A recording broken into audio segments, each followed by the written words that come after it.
What up, people? My name is Terrell Harris from the Open Box, where our vision is to make wholeness more accessible. And today, what I wanted to do is talk about a very touching topic, which is money and purpose. So, for those who don't know, I left my 14-year career in information technology, doing government contracting and such, almost a year ago. So, right now it's January 2015.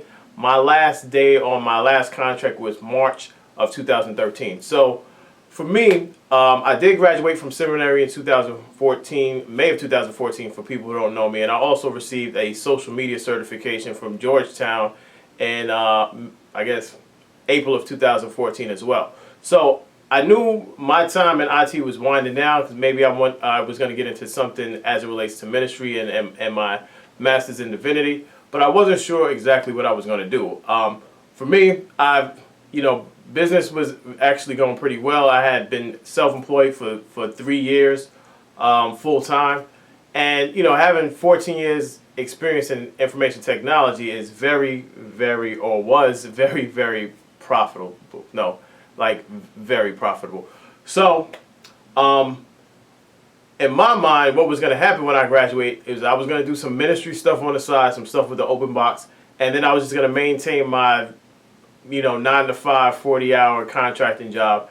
And, I was going to, kind of live, not necessarily live it up and pop bottles, but I was still going to be able to enjoy, my current situation, my current financial situation, because let's be clear, I didn't like anything I was doing. I love some of the people I work with. I met, some wonderful people. I met some horrible people.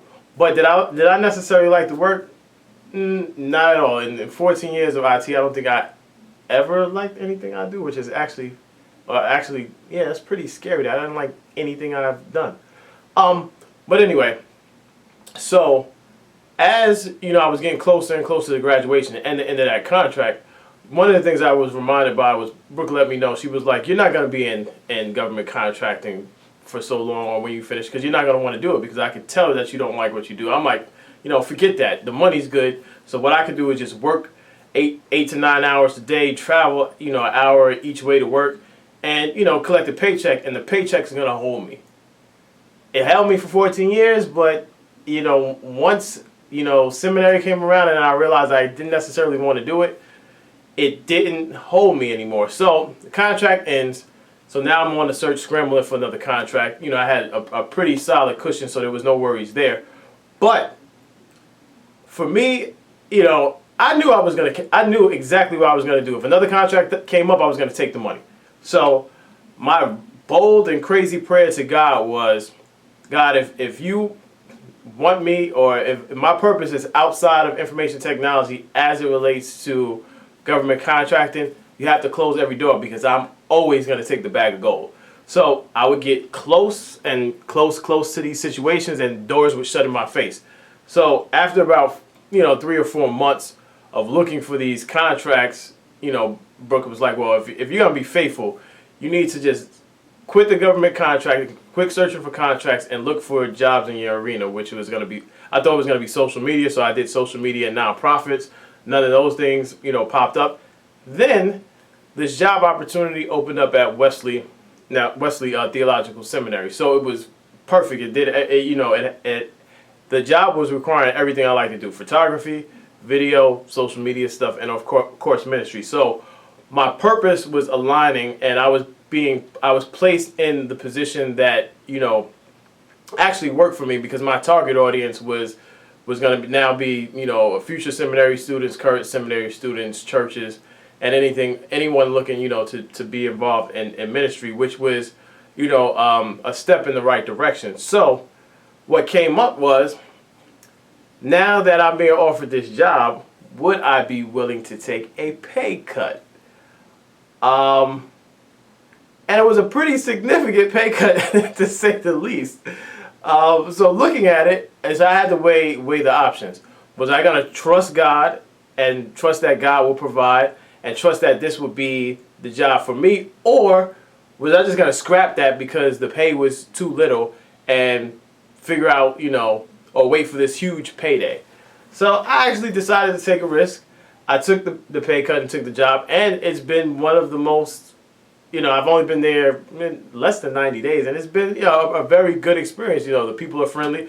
Some of the people I actually knew while I was in school, so the transition was easy, and I actually like what I'm doing, which is amazing because I can't remember going to work and be like, I'm excited, to see what work is going to be there before me. I don't ever remember that. I think I just kind of look for the 15th and the 30th and the 1st and whenever I was getting paid. That's the only time I actually got excited, is when that paycheck hit.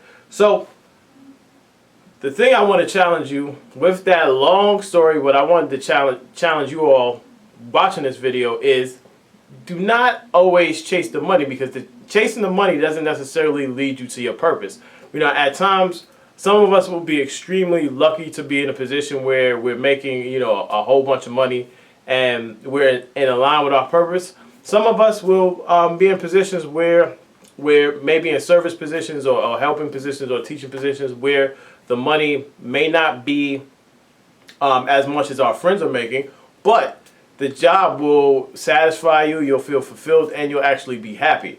So for those of us who are college students or maybe, teetering with the idea of leaving a position or leaving a lucrative position, or actually searching for a lucrative position as opposed to actually searching for your calling, from my personal experience, I'd say go with your calling, mainly because first, you don't want to paint yourself into a financial corner where you're making so much money and you hate your job, and then what happens is you become stressed out, you begin to regret the decisions you make, and then now you're stuck because you have bills that you have to pay, and where you thought you should be doesn't actually match up.